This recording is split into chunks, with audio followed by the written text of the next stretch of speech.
T അക്ഷരങ്ങളിലൂടെ മാത്രം സ്നേഹിച്ചിട്ടുള്ള മനുഷ്യർ, അദ്ദേഹത്തെ ആദ്യമായും അവസാനമായും ഈ ഒരു സന്ദർഭത്തിൽ മാത്രം കണ്ടുകൊണ്ടിരിക്കുന്ന മനുഷ്യരൊക്കെയും അങ്ങോട്ടേക്ക് എത്തുന്ന വല്ലാത്ത ഒരു സന്ദർഭത്തിലൂടെ സിത്താര കടന്നു പോകുന്നു. ശരത്.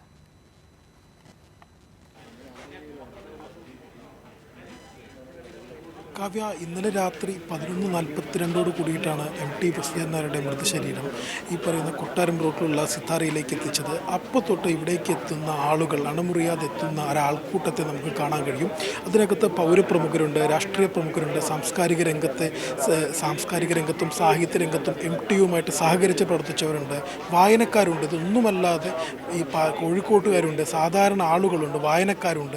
ഇത്തരത്തിൽ ഒരു വലിയ ആൾക്കൂട്ടം തന്നെയാണ് MTയെ കാണാൻ, MTയെ അവസാനമായി ഒരു നോക്ക് കാണാൻ വേണ്ടി ഈ സിത്താരയിലേക്ക് ഒഴുകി വന്നുകൊണ്ടിരിക്കുന്നത്. പ്രമുഖരെല്ലാം തന്നെ ഇവിടേക്ക് എത്തിയിട്ടുണ്ട്.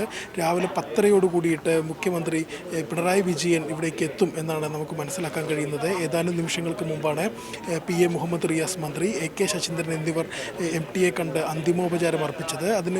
ആ സമയത്ത് തന്നെ MTയുടെ പ്രിയപ്പെട്ട സംവിധായകൻ ഹരിഹരൻ, MT ഒരുപക്ഷെ ഏറ്റവും കൂടുതൽ തിരക്കഥ എഴുതി നൽകിയ സംവിധായകരിൽ ഒരാളായിരിക്കും ഹരിഹരൻ.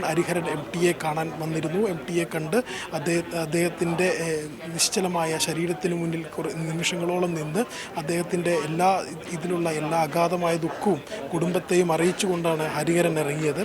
ഇന്നലെ രാത്രി മലയാളത്തിൻ്റെ പ്രിയ നടൻ മോഹൻലാൽ MTയെ കാണാൻ വേണ്ടി സിത്താരയിലേക്ക് എത്തിയിരിക്കുന്നു. അതായത് സമൂഹത്തിൻ്റെ നാനാതുറയിലുള്ള ആളുകൾ, അതിനകത്ത് ഏറ്റക്കുറിച്ചിലുകളില്ല. പ്രമുഖരെന്നോ സാധാരണക്കാരനെന്നോ എഴുത്തുകാരനെന്നോ വായനക്കാരനെന്നോ നടനെന്നോ കാഴ്ചക്കാരനെന്നോ വ്യത്യാസമില്ല.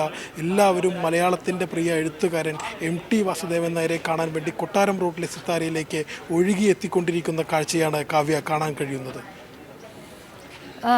ശരത്ത്, ഇപ്പോൾ സൂചിപ്പിച്ചതുപോലെ തന്നെ ഒരു ക്രമീകരണം അത് കൃത്യമായി MTയുടെ ആഗ്രഹപ്രകാരമാണ് നടത്തിക്കൊണ്ടിരിക്കുന്നത്. അത് അദ്ദേഹം ആശുപത്രിയിൽ തുടരുന്ന ആ ഒരു ഘട്ടം മുതൽ ഇങ്ങോട്ട് ഉടനീളം കാണുന്നുണ്ട്. അദ്ദേഹം നേരത്തെ മന്ത്രി മുഹമ്മദ് റിയാസ് പറഞ്ഞതുപോലെ സർക്കാർ തീരുമാനങ്ങളുണ്ട്, പക്ഷേ അദ്ദേഹത്തിൻ്റെ ആഗ്രഹം അദ്ദേഹത്തിൻ്റെ കുടുംബത്തിന് മാത്രമേ അറിയുകയുള്ളൂ. അപ്പോൾ അവരുമായി സംസാരിച്ചതിന് ശേഷം വളരെ പ്രധാനപ്പെട്ട നിരവധി തീരുമാനങ്ങൾ എടുക്കേണ്ടതുണ്ട്. മനസ്സിലാക്കുന്നത് അർഹിച്ചു എന്നതിനപ്പുറത്തേക്ക് ആഗ്രഹിച്ച ഒരു യാത്രയയപ്പ് അത് MTക്ക് നൽകാനാണ് ഇപ്പോൾ സാംസ്കാരിക കേരളം ഒന്നാകെ ശ്രമിക്കുന്നത്.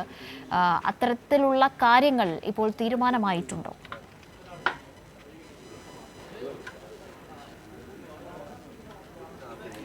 കാവ്യ, ചികിത്സയിൽ MT ചികിത്സയിൽ 16-ാം തീയതി തൊട്ട് ബേബി മെമ്മോറിയൽ ആശുപത്രിയിൽ ചികിത്സയിലായിരുന്നു.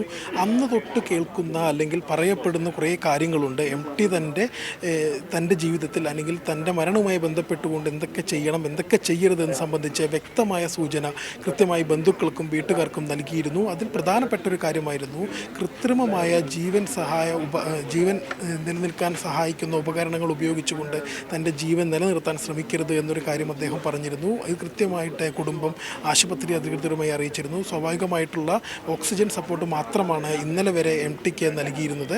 അതിനുശേഷം അദ്ദേഹത്തിൻ്റെ മരണം സംഭവിച്ചു. അദ്ദേഹത്തെ ഇവിടെ വീട്ടിലേക്ക് എത്തിച്ചു. ഇനി അദ്ദേഹത്തിൻ്റെ മറ്റൊരു പ്രധാനപ്പെട്ട കാര്യമായിരുന്നു അദ്ദേഹത്തിൻ്റെ ഒരു പൊതുദർശനം എന്ന രീതിയിൽ ഇത് സംഘടിപ്പിക്കുന്നതിൽ അദ്ദേഹത്തിന് താല്പര്യമുണ്ടായിരുന്നില്ല.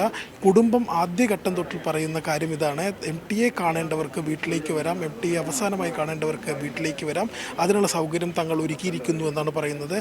അതുപോലെ തന്നെയാണ് ആ ഒരു കൃത്യമായിട്ടത് പാലിക്കപ്പെടുന്നു. കാരണം രാത്രി 11:42 ബേബി മെമ്മോറിയൽ ആശുപത്രിയിൽ നിന്ന് മൃതദേഹം വീട്ടിലേക്ക് കൊണ്ടുവരുന്നത്. അപ്പോൾ തൊട്ട് ഇവിടേക്ക് ആളുകൾ എത്തുന്നുണ്ട്. അതിന് കൃത്യമായ എല്ലാ രീതിയിലുള്ള സൗകര്യങ്ങളും വീട്ടിൽ ഒരുക്കിയിട്ടുണ്ട്. ആളുകൾ എത്തുന്നു. കേരളത്തിൻ്റെ പ്രിയ സാഹിത്യകാരൻ അല്ലെങ്കിൽ ഇന്ത്യയുടെ തന്നെ അല്ലെങ്കിൽ മലയാളത്തിൻ്റെ അഭിമാനമായ MTയെ കാണാൻ വേണ്ടി വിവിധ നാനാതുറയിലുള്ള ആളുകൾ വരുമ്പോൾ അതിനുള്ള എല്ലാ ഒരുക്കങ്ങളും ഇവിടെ വീട്ടിൽ പൂർത്തിയാക്കിയിട്ടുണ്ട്. വൈകിട്ട് 4 മണിയോടുകൂടി മാവൂർ വാതക ശ്മശാനത്തിൽ ഇദ്ദേഹത്തിൻ്റെ മൃതദേഹം ദഹിപ്പിക്കും എന്നാണ് നമുക്കിപ്പോൾ അറിയാൻ കഴിയുന്നത്. അതിൻ്റെ മറ്റു കാര്യങ്ങൾ, ഇതിനകത്ത് സർക്കാരിൻ്റെ ഏതൊക്കെ രീതിയിലുള്ള ബഹുമതികൾ അല്ലെങ്കിൽ ഏത് രീതിയിലാണ് അദ്ദേഹത്തിൻ്റെ ഇത്തരം കാര്യങ്ങൾ നടത്തേണ്ടെന്ന കാര്യങ്ങളെ സംബന്ധിച്ച് വീട്ടുകാർക്കാണ് ഇതിനകത്ത് അന്തിമമായി തീരുമാനമെടുക്കാൻ കഴിയുക. വീട്ടുകാരുടെ തീരുമാനത്തിന് അടിസ്ഥാനമാക്കി മാത്രമായിരിക്കും ഇത്തരത്തിലുള്ള കാര്യങ്ങളിലേക്ക് കടക്കുക. കാവ്യ.